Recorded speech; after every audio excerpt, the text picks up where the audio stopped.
Hello students, Sarvodaya science campus में आपका स्वागत है।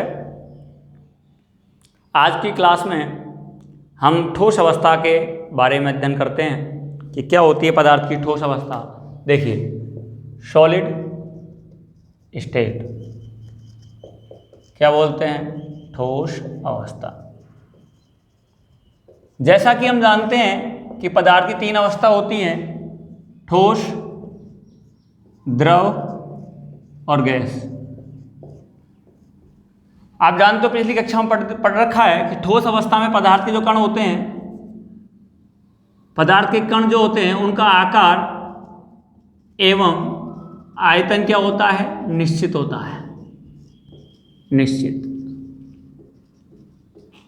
द्रव अवस्था की बात करूं तो इसमें केवल आयतन निश्चित होता है, आकार निश्चित नहीं होता। आकार कैसा होता है? अनिश्चित, अनिश्चित होता है। और गैस की बात करूं तो आकार और आयतन दोनों ही क्या होते हैं? अनिश्चित होते हैं।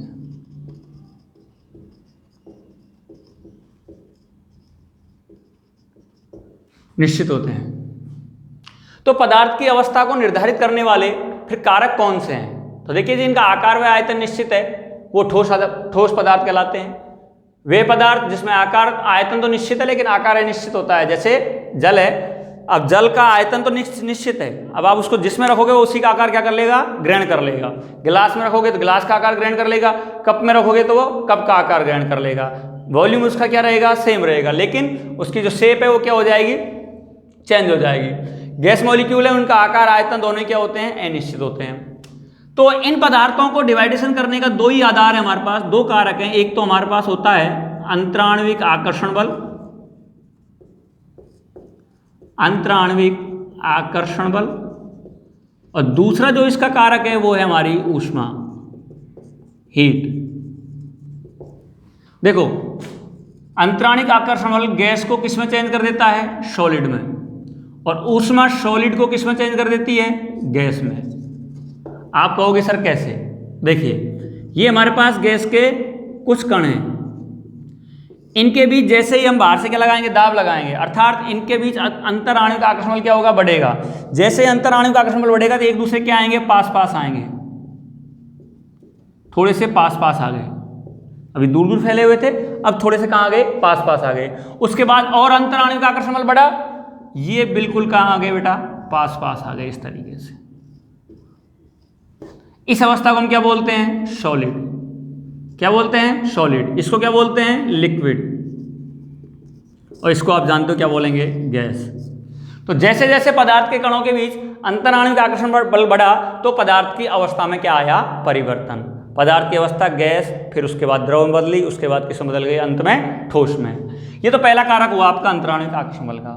दूसरे कारक की बात करूं मैं, किसकी? हीट की, ऊष्मा। आप क्या सपोज करो, सॉलिड स्टेट में कोई मैटर है, उसको आपने हीट दी तो वो गैस में नहीं बदल करके, गैस में केवल एक ही होता है, कपूर नौशाद जानते हो आप, वो पहले किस में बदलेगा? लिक्विड में। और उसके बाद फिर इसको हीट दोगे तो किस में बदल जाएगा? वो गैस में। तो पदार्थ की जो अवस्था होती है दो कारकों पर ज्यादा निर्भर करती है, एक तो अंतराणविक आकर्षण बल, दूसरा है उसकी ऊष्मा। इस प्रकार से हम इसको समझ सकते हैं। अब बात आती है कि ठोस अवस्था के जो अभिलक्षण है या गुण है वो क्या होते हैं। देखिएगा, ये तुमने एक नॉर्मल सा इंट्रोडक्शन देखा कि वो क्या होता है। देखिएगा, अभी हमने बताया था कि अंतराण्विक जो आकर्षण बल होता है वो बहुत क्या होता है? ज्यादा होता है ठोस अवस्था में। अंतराण्विक आकर्षण बल, जिसे अंतर कण बल भी कह सकते हो आप, अंतर कण बंधन बल। कणों की बात करें तो अंतर कण, अंतर यानी दो कणों के बीच, बंधन यानी बाइंडिंग, फोर्स बल। तो अंतर आणविक आकर्षण बल या अंतर बंधन बल बहुत क्या होता है? ज्यादा होता है। ठोस अवस्था में पदार्थ के कणों के बीच अंतर आणविक आकर्षण बल या अंतर कण बंधन बल बहुत ज्यादा होता है। दूसरा, मैं गुण या अभिलक्षण की बात कर रहा हूं ठोस अवस्था की, ठीक है। दूसरा क्या होता है कि इनके कणों के बीच अंतराण्विक जो दूरी होती है, अंतराण्विक दूरी या अंतर कण दूरी, दो कणों के बीच की दूरी, अंतरकण दूरी जो है वो बहुत कम पाई जाती है, वो बहुत क्या पाई जाती है, कम होती है। तीसरा, इनका आकार व आयतन क्या होता है, निश्चित होता है। आकार व आयतन क्या होता है, निश्चित होता है।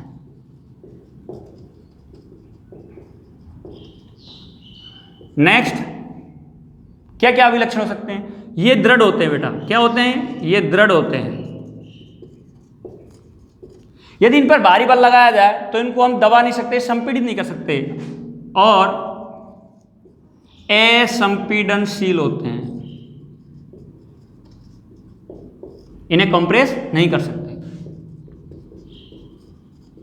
और क्या हो सकता है ठोस अवस्था में, भाई दो कण हैं जो बहुत पास पास हैं, जैसे हमारे पास मिश्री का वो है, मिश्री ले लो, नमक ले लो, नमक का क्रिस्टल देखा आपने, उन दो कणों को, उन दो मिश्री या नमक के क्रिस्टल को पास पास रखो, उन पर बाहर से दबाव लगाओ, क्या उनको दबाया जा सकता है, नहीं, क्योंकि पदार्थ कण पहले से बहुत पास पास हैं, क्रिस्टल है पहले से।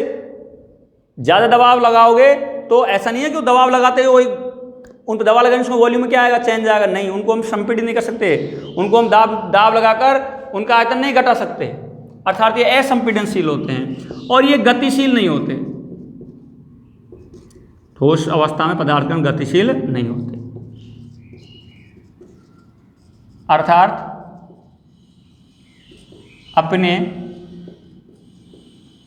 स्थान पर ही रहकर कंपन करते हैं, स्थान पर रहकर ही कंपन करते हैं।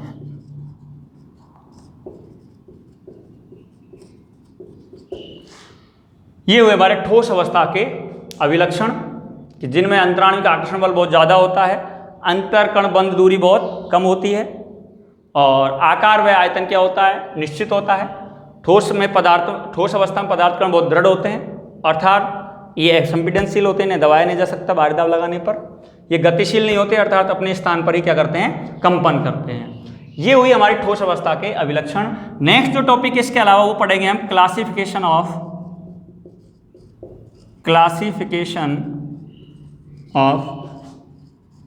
सॉलिड्स,